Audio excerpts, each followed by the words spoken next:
August 18, 2021. Good day all. This is a message from Sierra Victor. We continue with message number 4 of counter-guerrilla operations with FM 90-8/MCRP 333A as reference. Combat Imperatives.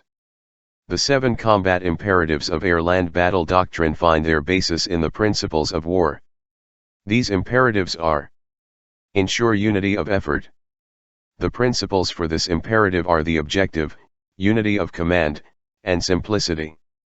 Unity of effort requires the commander to understand the overall objective and how his operations support that objective.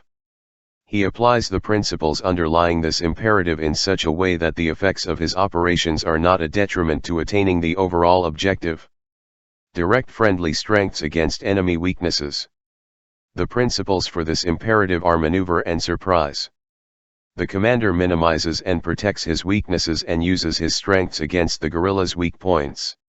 To do this, he knows the enemy's organization, equipment, and tactics. In addition to knowing how the guerrilla fights, it is important for the commander to understand why the guerrilla fights. Designate and sustain the main effort.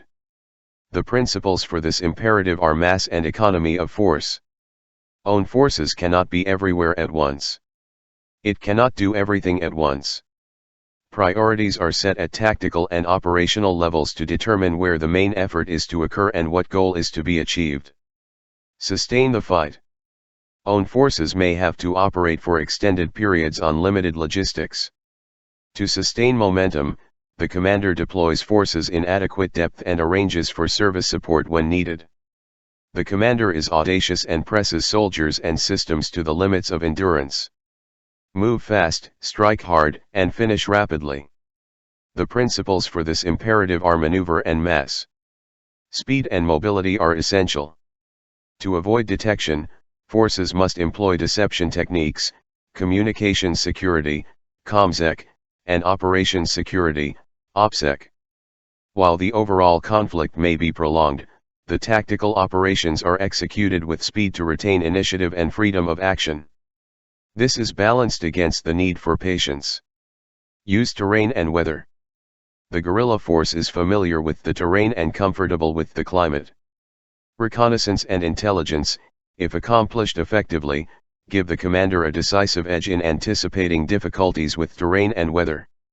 He uses both to his advantage. Protect the force.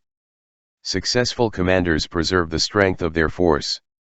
They do so through security, keeping troops healthy and equipment ready, and by sustaining discipline and morale. The guerrilla seeks to degrade the morale of the force through the use of psychological operations, psyops, and harassment. His tactics are geared to wear down his opponent's will to fight. The commander trains his soldiers and constantly reminds them of exactly what the mission is and why it is important to complete the mission. Doctrine is a guide that delineates principles and fundamental concepts. The commander uses these principles and concepts when analyzing the situation and then uses them as a guide in selecting his actions.